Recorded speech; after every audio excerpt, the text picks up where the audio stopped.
Marvelous. It's wonderful that I sit next to Mariët. I am Paul Tucker,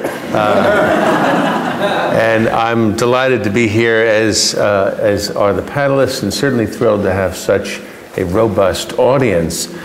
Essentially, we're going to ask perhaps for forgiveness in terms of time. We've run a little bit later, but we'd like to have more or less about half an hour. So a few questions to the panelists first, and then we'll open up the floor to the audience.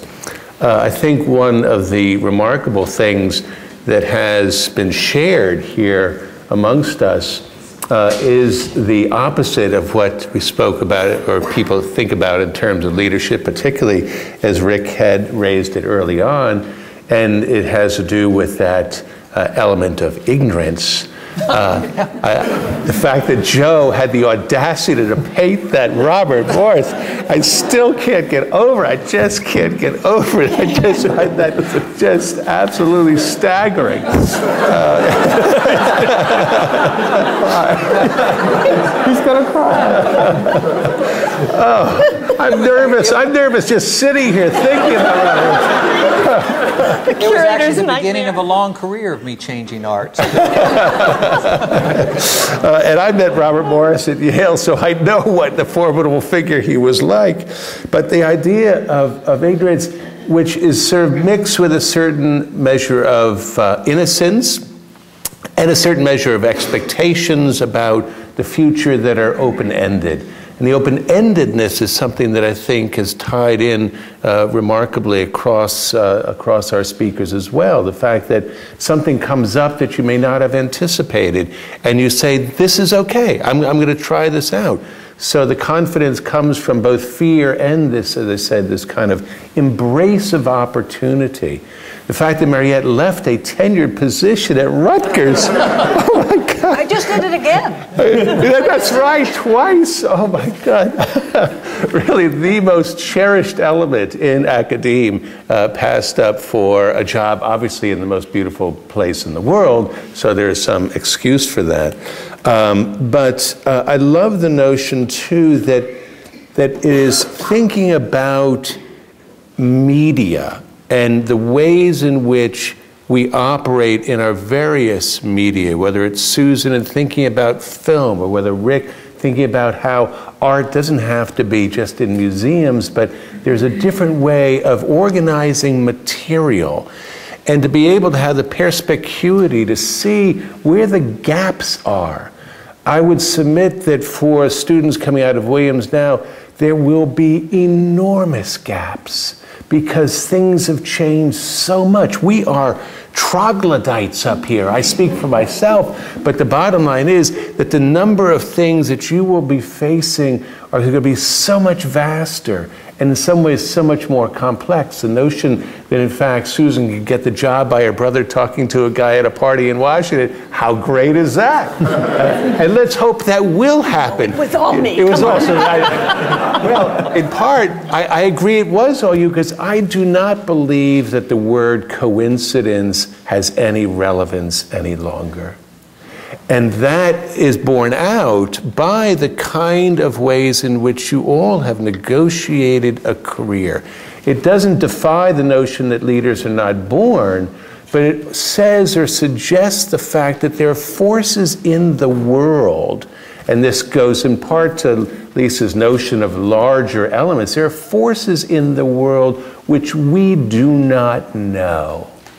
And I don't mean to be psychic or the like. It's really not where I'm going. I'm not going to join the LA Klan and so on and so forth. But I do believe that there are moments in people's lives where there is this transformation, and you are ready for that. And you have to be ready for that.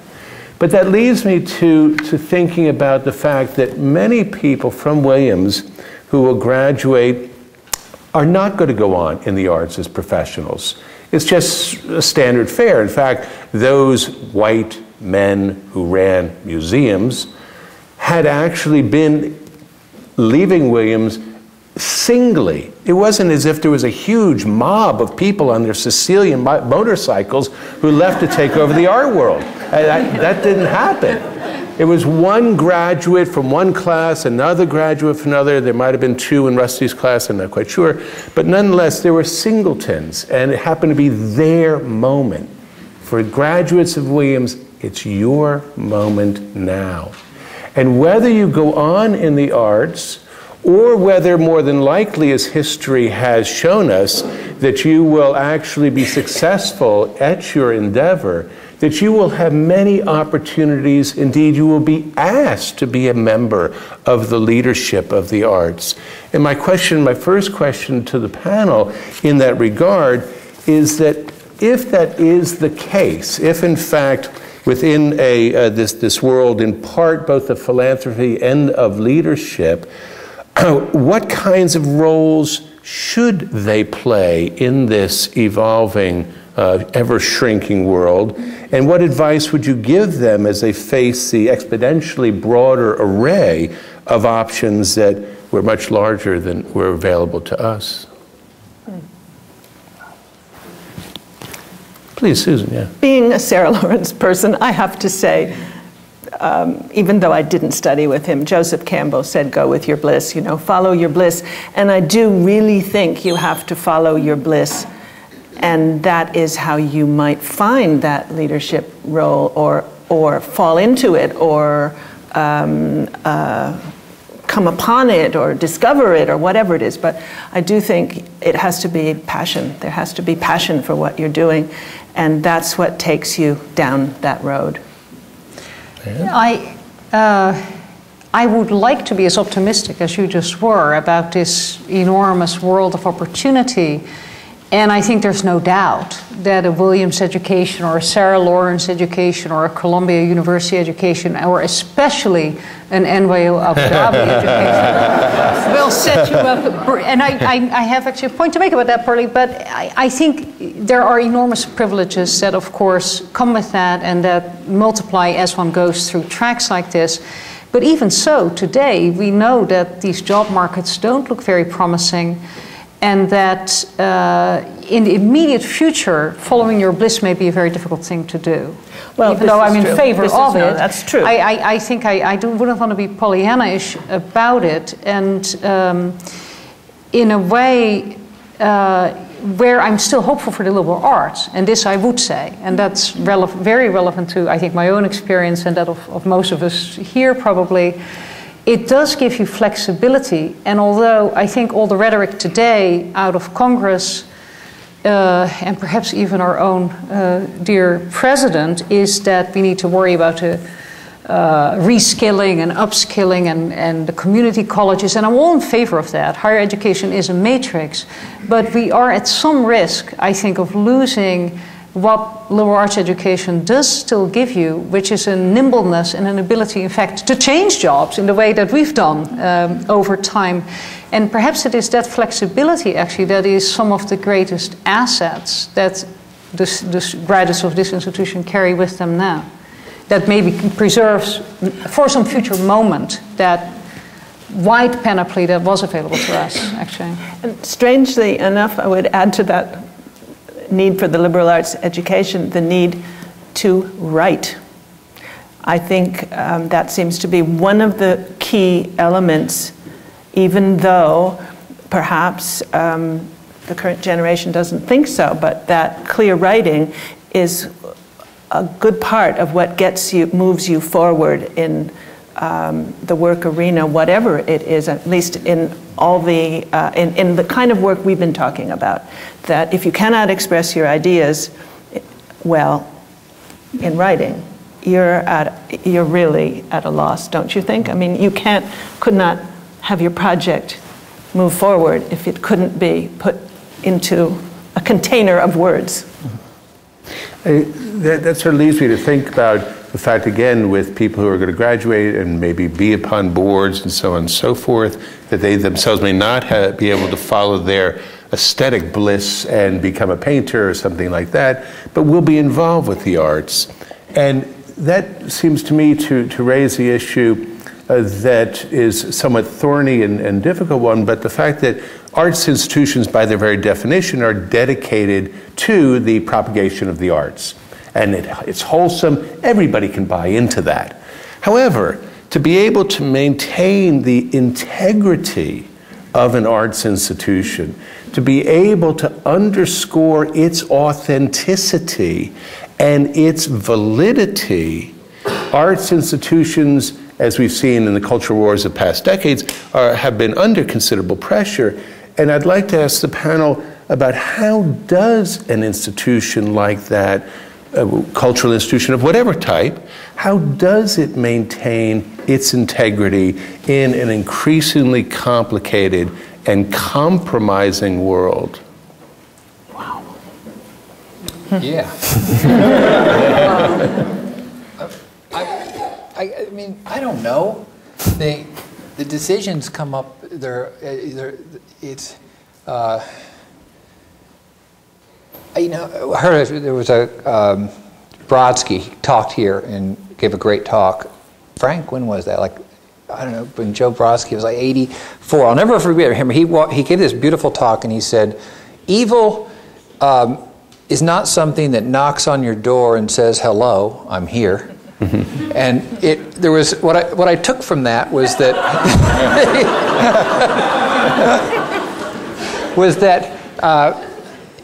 the kind of decisions of integrity that you talk about are often made in tiny little micro bites, and it's rare that an issue announces itself with such utter clarity that says, if you here's a right way and a wrong way, and if you do the wrong way, you might be a little better off, and you should be. But they're never quite like that to me. That's not my experience of how these issues of integrity actually come up. They're much more niggling and kind of small, and you hope you just don't mess up those little decisions that can start to add up and go against you. I mean, so I think it's I don't know. It's just far more incremental than your question would make it seem. Rick, would you? Yeah, well, I just say, I'd add to that. I agree. It's the small moments. In fact, there were a couple things that I was talking to Susan about earlier, which one of them was the idea, and I don't know if this is necessarily integrity, but in terms of, for me, institution building, particularly the kind that I set out to implement, was one that was about really being progressive and thoughtful and active in the development and movement of a community. And I told her that the one thing I think that I'm always trying to do in my process and my work is avoid boredom. Because it is that moment that you let boredom creep in, then all of a sudden you've lost that initial kind of intent, and that's like and you don't just do it all of a sudden. It happens incrementally, over time. It just kind of seeps in. And then I wanted to comment about your other question about because you said some things that were really interesting to me about the broadening of the field, and the widening of opportunities and those kinds of things. And another thing that Susan and I were talking about was, from my perspective, is that the infrastructure of the field of art is changing so much that it's just kind of opening it wide open. I mean, so you have, the kind of work that I'm doing, 20 years ago, it was not on the register. It wasn't there. So that's an infrastructure shift. And the stuff that Lisa was doing, is the museum with no walls or whatever. I mean, that was an infrastructure shift. And so I think that, if I was in school now and coming out, for me, it would, I would listen and pay attention to what's being said within the academy, but I would be really out there looking at the world at where those infrastructure shifts are possible and diving in on that, because that's what's going to lead us into a meaningful place in the world. Right. And that sort of leads to one final question, then we'll open it up, and that has to do with the fact that my enthusiasm for all of this is, one, just because I embrace youth. By God, it's the greatest thing about teaching in college. They keep coming back, and we never get older. They just stay the same. It's fantastic. But that actually we are living in an amazingly shrinking world. shrinking so rapidly, it's terrifying on some levels. But that also allows, I would like to think, for enormous opportunities for both the institutions, as Mariët has experienced already with NYU, and for thinking about the way that arts and arts institutions can operate in decades ahead of us. But it raises, to my mind, a very thorny issue, which I'd like your response, and that is there's an immediate tension in that shrinking between the local, the national, and the international. And they're very competitive kinds of concerns, each with its own particular values. But I'd like to have you comment a little bit about that tension. Mariët, since you've been so experienced in this. I see the tension as very productive. And just to take that example of NYU Abu Dhabi, which is a full campus, undergraduate to start, but we'll have master's programs, PhDs to come. Undergraduate liberal arts college, many would say implanted in the Middle East, in Abu Dhabi. It has many different allegiances. It isn't just an American campus abroad. It is also a campus and school of NYU. NYU is already in its being a quite cosmopolitan institution from having an allegiance to a city, New York, and reflecting the population in many ways of that city. And then brought into the Middle East, it has recruited faculty and students worldwide. We have 10% local students, but most of our students come from 5 continents, and if Antarctica had a few more people, we would get them from there too. And what that has already done to us as an institution, NYU in New York, is extremely interesting, because it does speak to these different loyalties, not necessarily being disconnected. It creates fracas, of course. I told you the project is controversial. Anytime you go into the Arab world, out of New York City, and establish a campus there and grant NYU degrees, you're going to have a certain amount of churn, obviously, and we've experienced that. But on the whole, over the last 3 years, our experience has been that to the faculty of NYU involved, going there, trying to hire colleagues for there, according to NYU standards, has opened up the possibilities of doing precisely what we can't do in New York. The first default reaction, of course, was, and it was my own, how are we going to bring NYU in Abu Dhabi? How are we going to do that, exactly that great stuff that we do in and of the city in New York, in a city that is very much less developed, doesn't have the sort of nice restaurant infrastructure and so forth, all that theater, all that gay life, all that stuff that we have in New York. And in some ways, the project has really been about bringing these places, they don't necessarily melt, but having them live with and alongside each other. And this is now beginning to have reverb onto our curriculum at NYU in New York, which creates more fracas and more churn.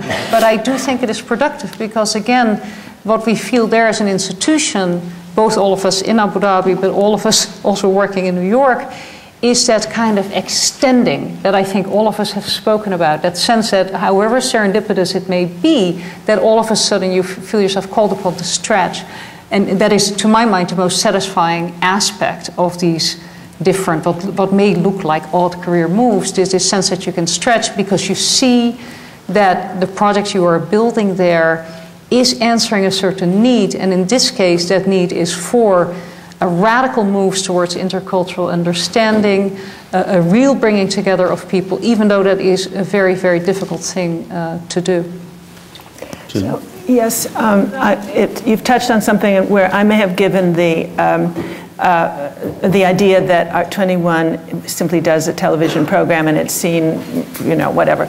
It is not the case at all. In fact, we are both a national and an international organization, albeit a small one, but with a huge reach around the world. So what I think is really important is using media, all the new tools to reach people and to bring the cultural message, whatever this message is that you want to bring. In our case, that artists are role models for creative thinking, and that they can inspire us and lead us in new directions and in powerful ways. And so, for example, we reach 1 million people by a single broadcast, but we reach We've reached 20 million people overall in our country alone.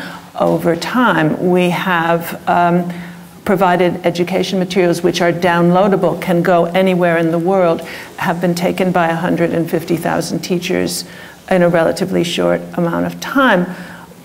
When we have broadcast, we surround it by an international program called Access, R21 Access, and we, the last season, we had screening events with conversations in museums, libraries, universities, schools, cultural centers, actually McMurdo Sound scientists from North Pole to South Pole, many, many countries around the world, I think 647 participants. So they were screening, talking, having interaction that was both local, because the people involved in the conversation are local, the people screening are local, but what they are seeing and hearing is something that is national and international. We tried to bring artists from many backgrounds into the programming. So we're taking into consideration at every season, and we're now going on season 6, and we will hit 100 artists this next season. I think we will have brought them forward.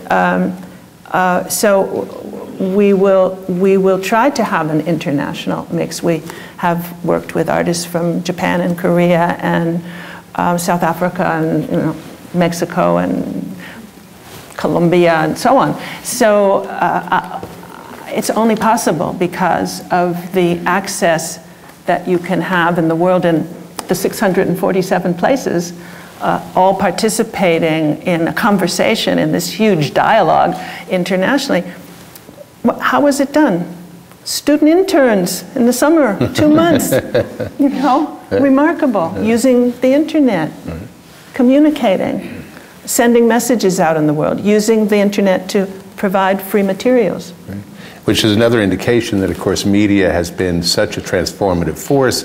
The fact that when Carol and I were at school, computers didn't exist, and I can still remember typing a paper for an English class here at Williams on a Smith Corona typewriter. It was great. It had, an automatic return. It was very sweet.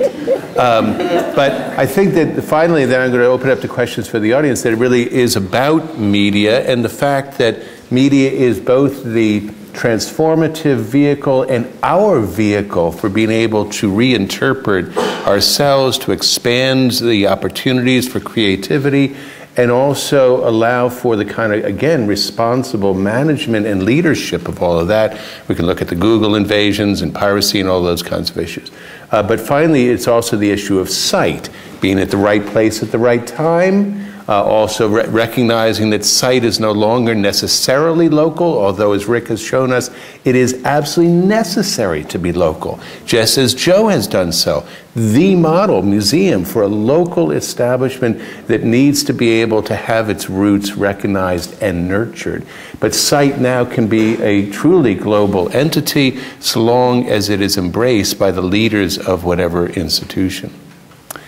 So on that note, I'd be happy to entertain any questions from the field. Yes? For something that was really important to you and how you move forward through that. The project I've worked on in North Adams, Mass MoCA, never really felt alone, to tell you the truth. I mean, even though it was a startup institution and at times was very thin and difficult, I think that one of the things you need to take risk and to continue is some sense of an ultimate safety net out there, and I always felt one somewhere. I always had Jennifer.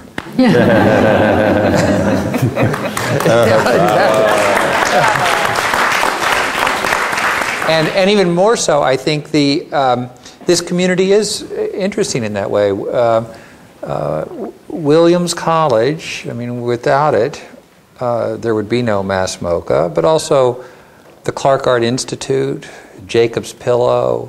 Mass MoCA was really lucky to be surrounded by progressive, forward-looking cultural institutions that were willing to coddle this new thing out there. So it helps helps a lot. I would say something also, yeah, I have generally felt myself very well supported and fortunate in that, but maybe there is a match sometimes between leadership style and institution, and if one truly finds oneself at some point, or if I found myself in a place of absolutely irreconcilable loneliness where I just couldn't make the case and bring people along, I think I would have to do some hard looking inside myself and not immediately say, gosh, you know, all these jerks, they're not supporting me. Maybe I ought to be compromising a little, and I certainly have found myself in that place. And then if the compromise, I suppose, would stretch you such that you felt you were no longer true to the vision you had said you were going to try to find and steer. The vision is not always already there, of course. It develops, it evolves, it's a Polaroid picture that you go along with. I think if I felt myself that lonely, I might not be the right fit for that particular institution unless that institution, either it's me or the institution is completely dysfunctional. So I think that's a real moment at which I would say, do a reality check with yourself, whether it is, you know, what is the misfit here. Sorry, Rick. Yeah. You know, actually, I was thinking from a project perspective, though, I kind of think of it as all the projects that I work on, including Project Row Houses, is, you know, the project and the thing is really there to facilitate something else. You know, it's there to facilitate this opportunity to find meaning in different places, and so that process of finding support becomes a great part of the process. And for me, I fall in love with that. You know, that's where the meaning of the work comes, is how do you meet and connect with people through this vehicle of a project that you're working on? When meeting and identifying resources and connections to make a project happen, when that becomes the chore, then I think you're probably not, you know, you're not headed for the right thing, because that should be where the joy and where the real meaning of the work comes in. It'll be terrifying and scary and all of those things, to be sure, but I would agree too, even from the academic side of, for example, organizing exhibitions. You do have an institution that is there to assist you, but oftentimes as the curator for those exhibitions, you have to rely on your detective instincts, on your savvy, on your slightly devious way of being able to pry things out, and sometimes you do feel really alone in that regard, but in the end, there is, as you say, Rick, that is really the meaningful entity. Sure, the final result is going to be this magnificent, hopefully magnificent presentation of work, but the memories of putting those things together and the friendships and relationships that you make in the process of producing the product isn't sometimes just as important as that product too. One of the things that I would also underscore is the fact that I think our four speakers have shared with us the fact that they all have had allies and all have been able to use those allies to best effect. And that it's not just the isolated single individual moving fearlessly forward. It's constantly looking around for the support systems, the shoals. You know, most of these people do walk on water, but they know where the rocks are. I would take issue with that to a certain extent, I'm sorry to say, because I've started two organizations with you know, how do you start? And I don't know if that's part of the question you were asking, but if you don't have organizational, institutional backing, if you're not in that situation, how do you begin? I think Rick did that, and I've done it, and it's very difficult, and I think sheer doggedness has a lot to do with getting there, because there's a moment when you don't know where the money is, and you have too much to do. You have to convince people. Yes, you begin to bring in your allies, but you don't know where the money is, and the reality is that it's very hard to find investment in nonprofits. It happens sometimes, but investment capital is really hard to find. So there's a lot of sweat equity that can go into a startup nonprofit. Yeah. And that is a very scary and very lonely place to be, especially when you get to the size where you have a staff person, a second one, a third one, and you are responsible for the salaries and the health insurance. That organization then has to take that on. So that is really not a place that is comfortable unless you're just damn dogged. Dogged is dogged. You are absolutely right. Are there other questions? Surely. Yes? What's going to happen to criticism and the integrity of criticism? Right. That's a very good question, and I really thought long and hard about leaping over what is often perceived as some true divide between museums and traditional organizations that show works of art and a gallery and commercial venture, so to speak. And I came to the conclusion that at this particular moment, it actually is, or I thought it was a wise and hopefully educationally profitable opportunity. What you have to remember, of course, that all art was always involved with commerce. Yeah. You know, it was yanked out from that by the white box of the 60s and the purity of kind of holiness about it all. They all were, I think, you know, Monet and others didn't wait table. They were pushing art, and they did so in many ingenious ways, and I think that's really important. And all artists need to sell works of art. They need dealers, regardless of however relationship may come on, right, Hiram? Where's Hiram? And the bottom line is that, as I said, I did struggle with it for a while, because it seems as if you're going to get tainted. But here's a funny thing, and I think it has to do, again, with the moment in which we all move through life and the moments in which you take certain decisions. And that is, at this moment, as Joe and I were talking about at dinner, and has been repeated several times in the New York Times, particularly by Roberta Smith, but Ken Johnson, the critic there as well, says that galleries, and it's not just Gagosian, Bill Acquivella's got this fabulous show on now of the Skull Collection, that galleries are doing shows that museums should do and either cannot do or are not doing for some other reasons. Mm-hmm.